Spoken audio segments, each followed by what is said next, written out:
Hello and welcome to Securing Our Cyber Future with me, Simon Linstead, the founder of the InfoSec Live community and your host for the evening. We were a couple of minutes late starting. We were having so much fun backstage that I best move on without any further ado and bring in our star guest of the evening. This is someone who I've only personally known for a couple of weeks, but he's blown me away with his knowledge in the industry, and his name is a Mr. Will Hunt, and from in.security. Here he is. Hi, Will. How are you? Hello, Simon. Good evening. I'm very well. Thank you very much indeed for having me this evening.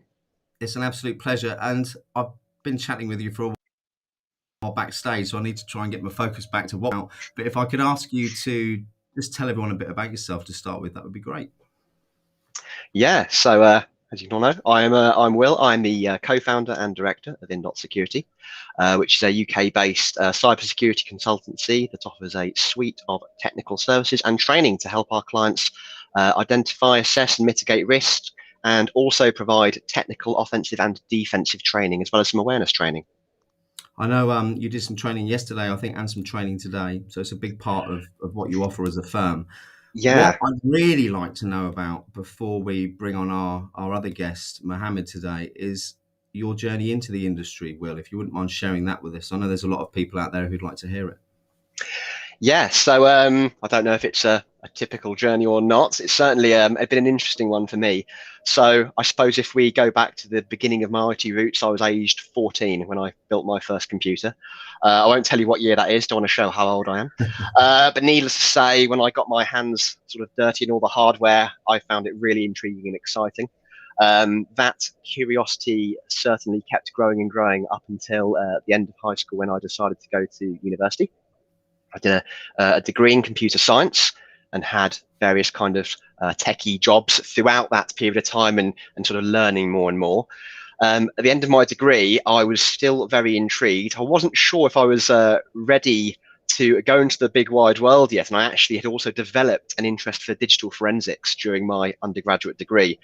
So although my parents probably thought I was just trying to be a student for another year, I of course wrote it off as bettering myself in further academia and decided to stay on to do a master's in digital forensics, which was very good, very interesting.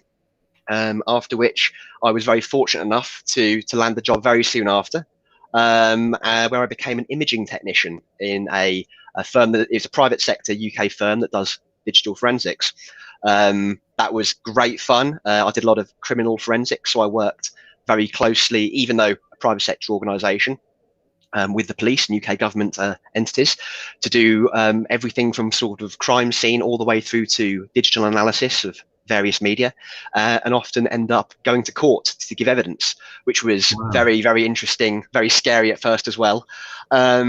And then, yeah, I went through the kind of the digital forensic route there. From there, I became an investigator and then a senior investigator. After moving jobs, I ended up in a company called 7Safe, who are quite well known in the UK, particularly for their training. Continued my digital forensic consultant role there and also taught some of their courses. And it was there in about 2014 where I developed a few friends in the penetration testing team who were sort of sitting in the next room. Me working in forensics, I worked in a black box. But yeah, I was always curious about what hacking was and what penetration testing was. And I thought, that sounds amazing. I really want to see what's going on. And I was very fortunately internally poached in 2014. Yeah, and it was amazing. It was absolutely amazing. And I actually thought that all of my digital forensic knowledge would be completely applicable and no learning required. I'm straight in here. And I couldn't have been more wrong. I felt like I landed and I quickly realized, well, it's not useless knowledge. I mean, I have an understanding of IT and computing, but I was like, wow, I need to really, really get up to speed quickly. Plus my company had, I won't say demands, but interests in getting me certified down a particular route. So I felt like the pressure was on to bring myself up to speed, to make sure I'd kind of justified my position in the team. Spent a few years there. I hopped around a little. I won't bore you with the details. And I ended up in a company called Not So Secure.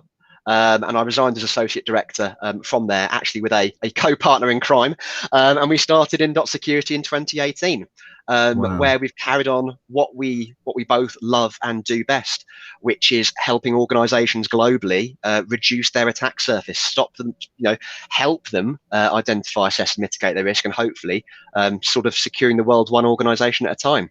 And I Wow. feel really lucky and blessed to be able to do that. And when I'm not doing You, that, I've been able to travel the world delivering training courses in amazing places at amazing conferences. So I feel truly blessed. It's been a fantastic journey. that is amazing. Can I just go back to what you said about the forensics? So you said when you Yeah, first went across, that there wasn't an immediate benefit for the knowledge that you'd taken. Has that yeah. changed though, the further you've got into the career on the red team side? So in terms of my forensic knowledge, do you Yeah. mean specifically? Um, I do sort of draw on some of the stuff that I learned in digital forensics, in particularly things like the inner workings of Windows operating systems and how the registry works and things like that, without going into too much technical detail. But in terms of the underlying processes and methodologies and the tactics and techniques that I was now using in the offensive security space, uh, pretty much none of it was brought across. So I brought myself up to speed on many of the new tools that I had to use. Um, and I got a much deeper appreciation for networking and things, which I did have a fairly good awareness of. But of course, penetration testing brought that to sort of like a whole new level. Because a lot of my digital forensic experience was what's called sort of static or dead box forensics. Yeah. I didn't want to get involved in instant response. I never liked the idea of getting a phone call at 2 in the morning to run into an organization and help diagnose what had gone wrong. It never really appealed to me. No, funny that. So I kept myself firmly in the static space, taking forensic images in clean labs and analysing the evidence and trying, I love the investigative sort of putting the pieces of the jigsaw together and ultimately going to court to prove innocence or guilt. And I found it fascinating. Yeah. It sounds fascinating. I'm conscious that we're meant to be helping people who are breaking into cybersecurity, and I've actually just focused on asking you questions. So it might be a good time for us to bring on our guest. And our Completely guest agree. is Mohammed. Hello, Mohammed. How are you? Hello, good, Simon. How are you? Very well, thank you. Thanks ever so much for coming on. Mohammed and I only spoke for the first time a couple of days ago. He's a member in our InfoSec Live community. And Mohammed, please tell the audience a little bit about yourself. Yeah, so I'm Mohammed, and I am someone from the non-IT background, finance, contact center kind of a background, over 14 plus years of experience. And yeah, I've always been this go-to person for small tech issues. In all my roles, I've been and in personal life as well. And I'm quite passionate about technology. Just due to personal then things changed. But yeah, and then I just had taken the decision, leap of faith, and pursue my passion rather than regretting like 5 to 10 years down the line. So in saying that, what I did was like I started with a boot camp course where I ended up paying a couple of $1,000, and then I learned about like cybersecurity. Like it's called a cybersecurity expert course. But it covered topics from networking to cloud computing. Yeah, it's just like a crash course. Yeah. Then yeah, then later I found out there's a lot of support, free support from the CS community, the cybersecurity community, and yeah, that basically built me a lot of confidence, and I felt that I found my niche. So currently working towards a few certifications though. Yeah, Which so ones? like the CompTIA ones, Yeah. the A plus. Yeah. Network. We had this conversation the other day, Mohammed. I started Yeah. off with A plus, and I was also the go-to for IT in my organisation. And what that exam made me realise is that I should never have been the go-to for IT in my organisation because I clearly clearly didn't know that. And I actually found it fascinating. So are you doing A plus at the moment? Have you finished A plus? No, I'm currently working on it. So there's a lot of thing because it's more like I feel like it's more like a system admin thing, and every time I get those practice tests done, I'm scoring pretty good. It's just a matter of time. I just go and express myself. I think I will definitely succeed if I go through that. Yep. How long have you been on the journey into cybersecurity now, Mohammed? It's been, to be honest, it's like baby steps, like a couple of months, but it's been a Yeah. long thought process for over a year or so. Yeah, Yeah. and Okay. I always The wanted reason to. the reason I asked the question is there are so many pathways into cybersecurity, and I've said before that I booked on a degree, which I didn't find terribly useful. The choices out there are brilliant, but there's so many of them. And Will, from your point of view, listening to Mohammed's story on where he is on his journey at the moment, is there any advice that you'd give him? So, first of all, I heard you say in amongst your story there that you're going to succeed. You're very confident. First of all, I applaud that. You need to be confident. You need to have confidence in yourself. It is a big, scary world in cybersecurity, and it's very, very daunting. And I frequently speak to people who are at the beginning of their journey. Like yourselves, relatively speaking, there, and it can be very, very overwhelming. As Simon said, the cybersecurity space is absolutely huge. Every time I sort of look online, I see a different number represented on how many different facets of cybersecurity there are. I think it's important that when you're starting out, you might struggle to decide on a particular path, maybe, or where you might want to look at going. So some things I hear a lot are, I don't know what I'm interested in because there's literally too much to be interested in, and it's absolutely true. People who sort of know, people in the communities I'm active in have always heard me say, no knowledge is bad knowledge, and I'll always stand by that. But if you have, a little bit of a passion potentially for either defensive security or offensive security, and I believe you're looking down the pen test path, the route that I've gone. I think it's absolutely, of course, I would say it's fascinating, and I'm biased because I'm in that space myself. But no, I think it's really good. You've obviously pursuing CompTIA, as you said, and that's another thing that I actually feel like a bit of an outsider here, because I've never done a CompTIA exam, and since getting myself immersed in these various amazing communities I'm sort of really humbled to be a part of, it seems to be a very big part, especially in other areas of the world as well, not potentially so much the UK in my opinion. The US. Yeah, in the US especially, about these kind of unfortunate so-called sort of gatekeeper certifications, where in my opinion, sort of the true passion, knowledge, and aptitude of an individual is kind of being overshadowed by the fact that you haven't got the tick in the box or that bit of paper to prove it. So I think it's certainly very tough, and it can often be an uphill battle. I completely agree with that, and I think what I learned from the CompTIA A plus, or how it helped me, was to give me the missing pieces in my knowledge with regards to how systems are built, how they work, how they run, what the different pieces do. And where I messed up, Mohammed, is I missed out the network bit, which is next, which is probably the most important part for pen testing, Will, I would say. So I suppose my advice would be to get your head around the networking side as much as possible. Will, would you agree with that?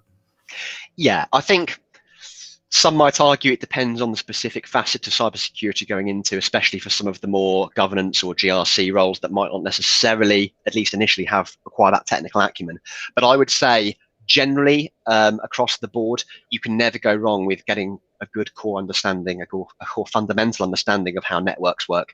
And I would also probably add to that, to some degree, how certain operating systems work. Particularly things like sort of Windows and Linux operating systems.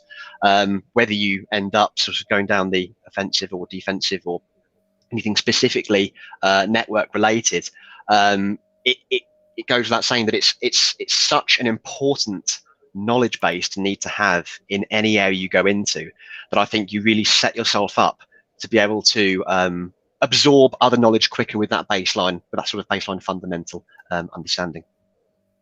So, Mo, although you've been thinking about it for a long time, only 2 months in, Will alluded to the fact that there are many, many different roles in cybersecurity. And I know you mentioned the kind of red team path. Based on the conversations we've had with your background, because I know you've got a fair amount of customer-facing experience background and financial services background, do you see any other routes in through utilising those skills? I'll ask you first, Mo, and then I'll ask Will afterwards. Definitely. After joining this amazing community, then I spoke to a few people, and then I really understood that you can also use your existing skills, transfer it into this role. So, which doesn't mean that you shouldn't, you don't need to go into a pen test role or something. Maybe you can use something like your sales skill or your customer service skill, and then you can walk your way through. That's my understanding. So I'm happy that there is an opportunity that way as well.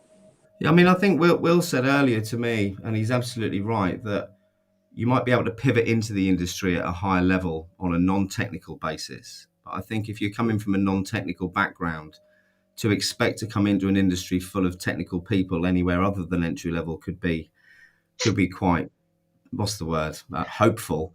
So if finance is an issue and earning money is an issue, I'm a great believer that once you're in an industry, it's easier to pivot roles. So perhaps using those soft skills as a way to get into a business development role, perhaps, which could then help you pivot into something more technical. Will, your thoughts, sir?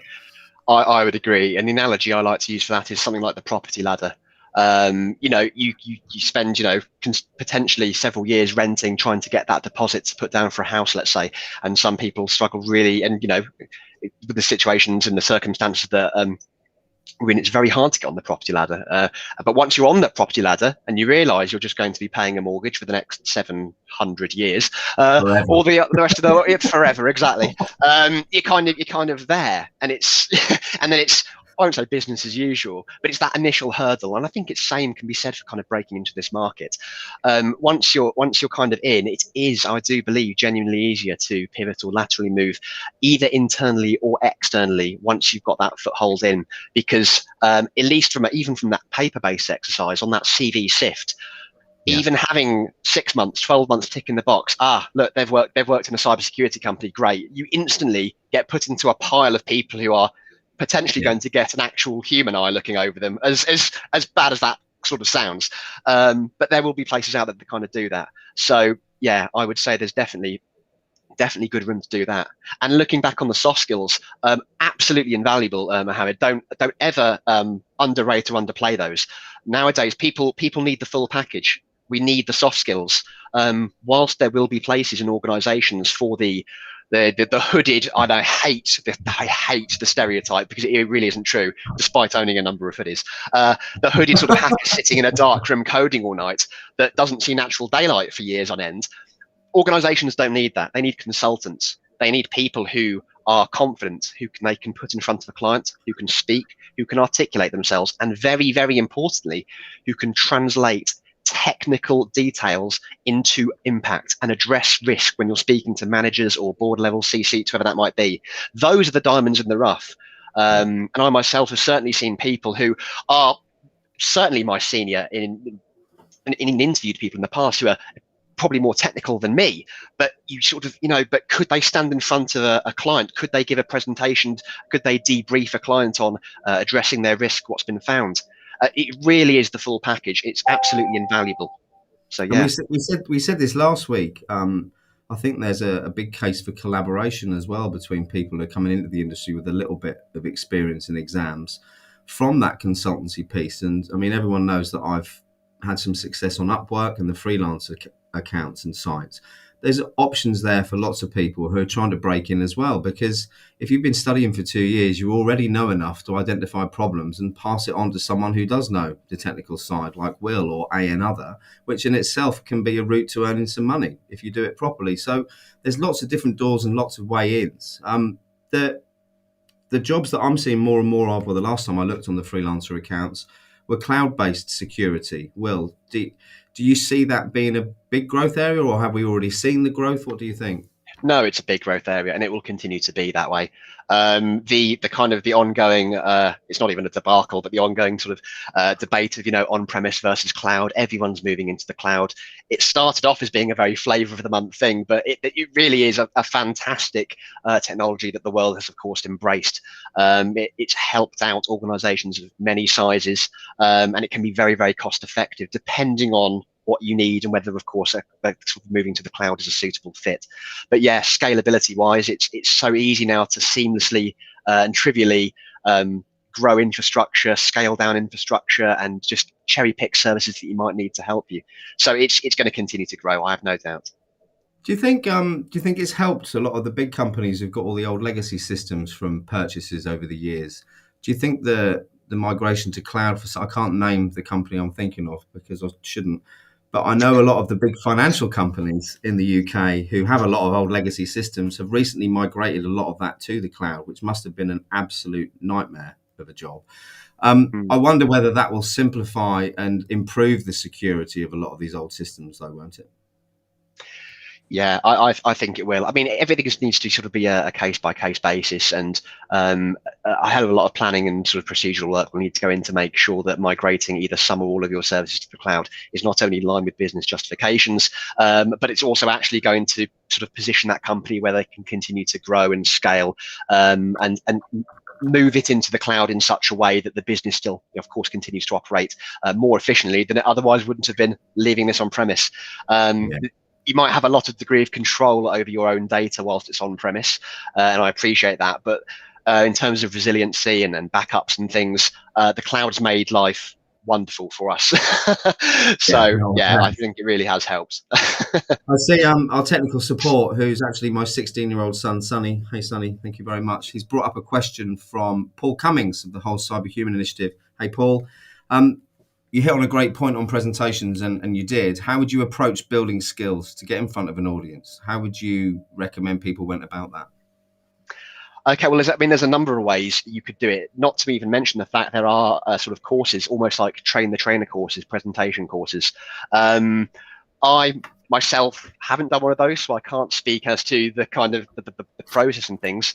But I think, first of all, take everything in sort of small baby steps.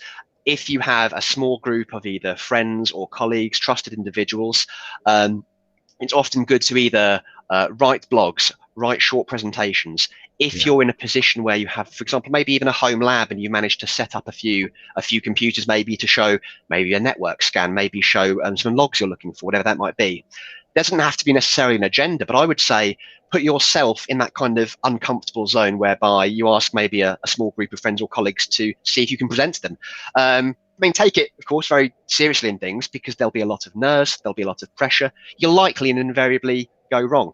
But it can certainly take the edge off if you are potentially knowing you might have something on your horizons whereby you need to give a presentation. I think a lot of the stuff here is the same things that, sort of the stage fright kind of tips and things.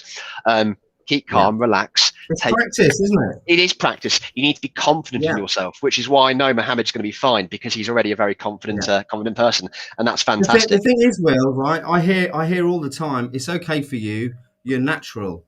You're a natural people person. Well, there is no such thing as that.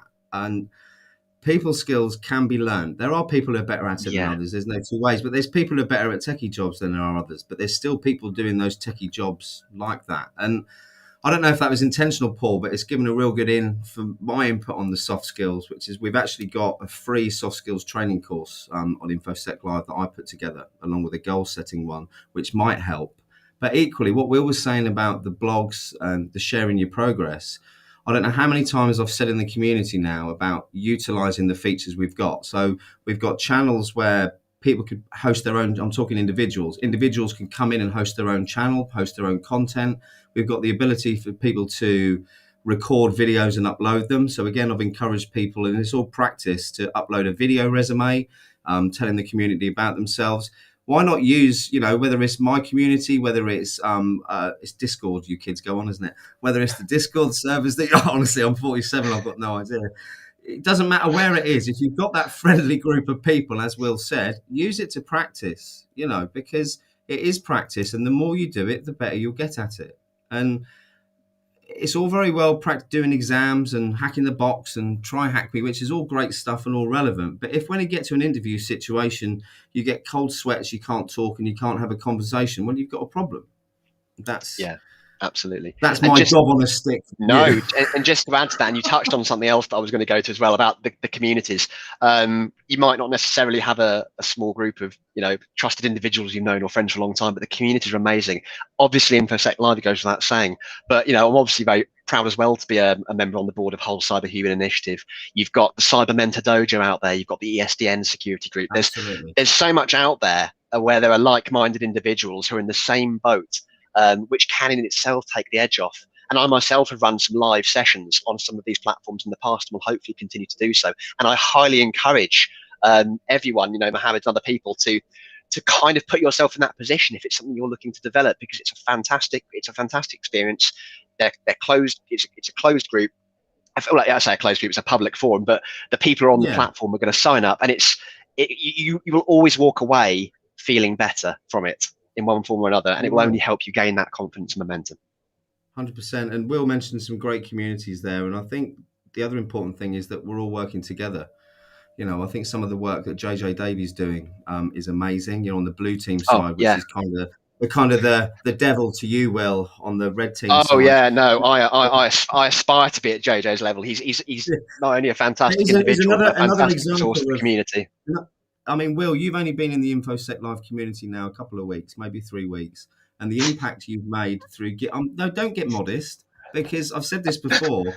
You and a handful of others stand head and shoulders apart from those in the industry who talk a good game. Because what you've done is you've added value and you've helped people. You engage with conversation every day, and there are others like Will, Mo, and it's not just an InfoSec Live thing. There are other places out there, and I'd encourage you to be members of all of them, not just one, because it is all about practice. Sonny, I see you've had that question up on the screen for ages, and I keep ignoring it. Can you put it back, because I can't remember what it was now? There we go. Yeah. Will, how much coding are you doing on a daily basis? Thanks, son. It might surprise you to know actually quite very little. That's partly due to, I suppose, the requests I have from clients and other things. I'm not saying that's the same across the board. My kind of specialty is networks and infrastructure testing, and always sort of has been for the 7 years I've done this.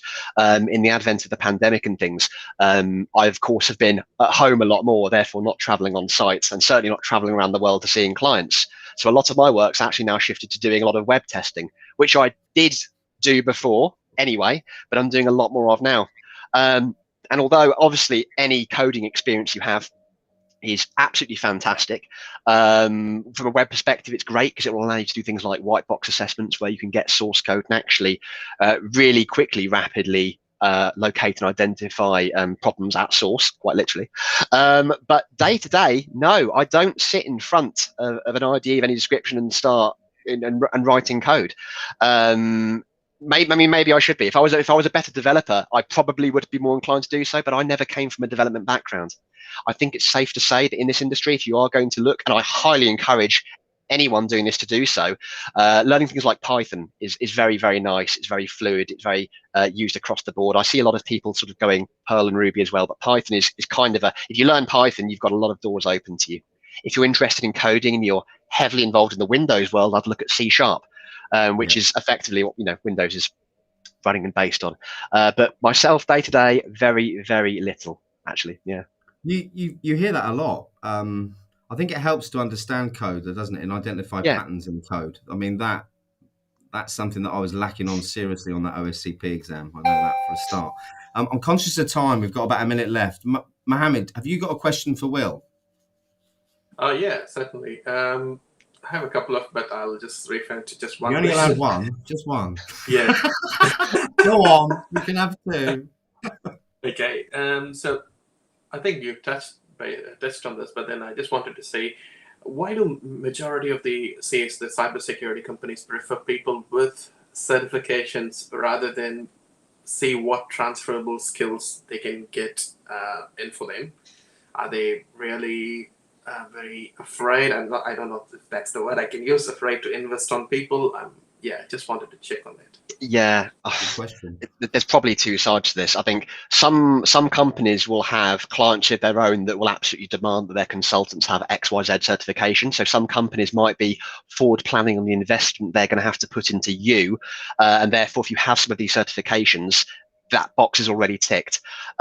Largely, though, I actually think that a lot of the people who are hiring, looking for this, don't really fully understand the roles of the people they're hiring for. And I think a lot of it, I think you might have even touched on that, it's almost out of fear because there's a lot of unknown as to how the skills of someone you're interviewing actually translates into how well that helps the organization. It's very easy to take a step back and think, well, hang on, I've asked several questions here and I still don't know if you're good, but hang on, if you've got this certification, you must have the skills to pay the bills. And as much as that might be okay to a degree, I think it's very, very short-sighted, because even I myself in the past have taken on individuals with very few or if any certifications over people who've had more, because I think a good. Did you understand it well? Well, it's not only that, and maybe that's a downfall as me when I was hiring. Maybe I'm too much of a people person, as you said. No. But I think when we're talking about breaking into the industry, entry-level roles, you need to be a sponge. You need to just be able to absorb information. You need to have the aptitude, passion, and determination to learn. These are all the things that if you want it enough and you're hungry enough, you can and absolutely will get across in an interview.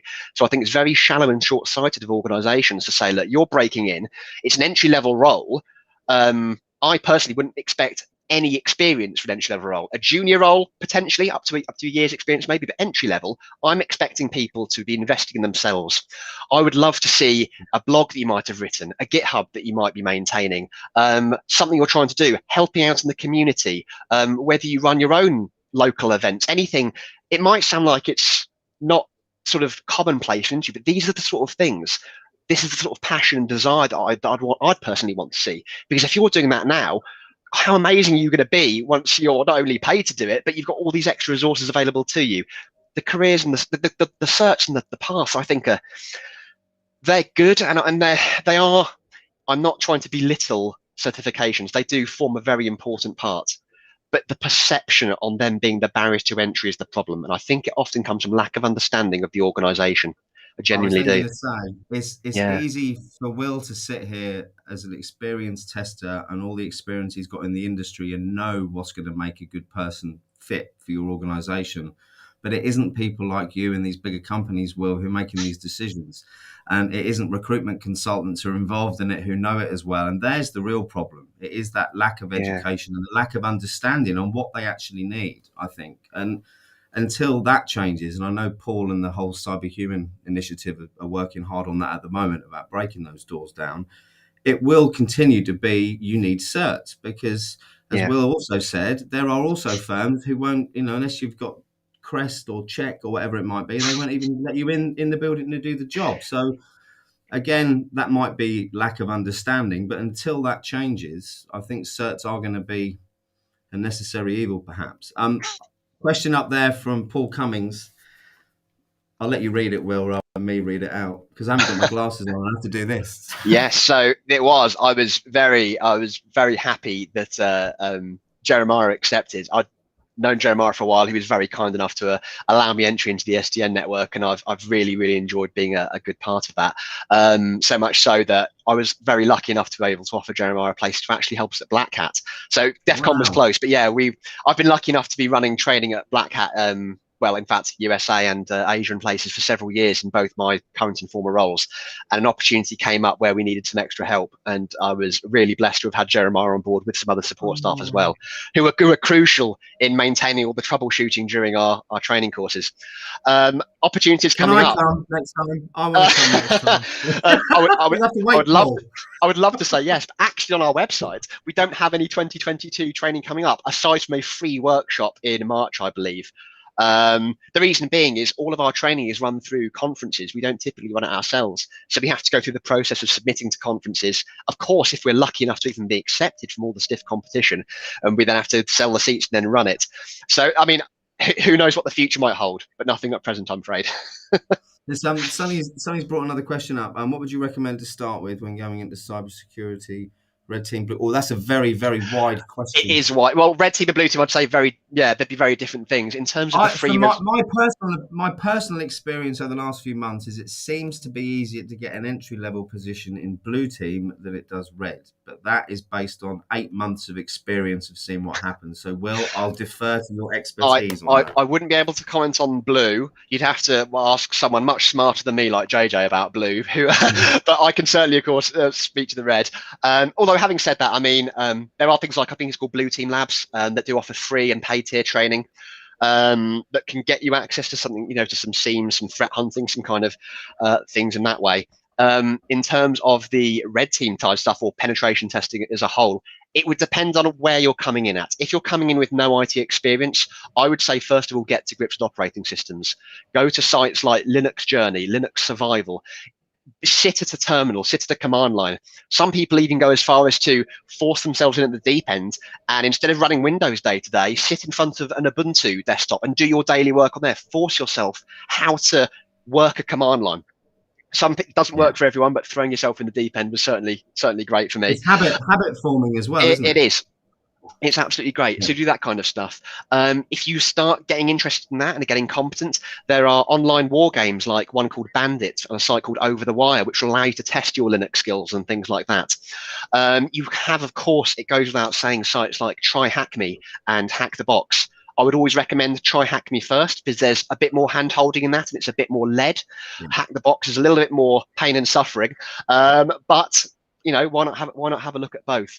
I think it's important, whatever you do, not to get overwhelmed by the unknown, because you'll invariably see things and learn things and you think, this is going over my head. But take good notes, structure your work plan, have a path set, and obviously draw advice and guidance from those around you. Yeah, definitely. Well, I know you didn't want me to do this, but I'm going to, and we have overrun, so I'm past carrying on the time now. You mentioned that you've been privileged enough to do training at lots of very prestigious events. Talk to me a bit about the training you provide, because I know it's not entry-level training, but I also know there's a lot of not entry-level people watching this. So I've had great feedback on your courses, and I want you to tell everyone about it for 2 minutes, please. Well, first of all, thank you very much. So our kind of flagship training course is a penetration testing course called Hacking Enterprises, which we've run for 3 years now. Lucky enough to have run that internationally at several conferences all over the world, and of course virtually since the pandemic. It's a 3-day training course. Of course, you can see details on our website, and it covers a number of things. And I'm very proud of the course, because we've been trying to do things that normal training doesn't, where you often get flat networks and things. We've really simulated a real life enterprise. So you do phishing, you actually break in, establish a foothold. There's multiple domains and lands and things, and we teach real life tactics. We're not about throwing a Metasploit payload in and doing a point click. We're doing configurational weaknesses, real life things you see in large enterprises that we see in both our clients and things. And when we do that, we get it into our lab to keep it current and modern. Our next offering was one called Defending Enterprises to counter hacking, which is our blue team threat hunting course. And despite me not being a threat hunter, we have so many clients who we present reports to after compromising them and saying, well, oh my God, how are we supposed to find you when you're doing this?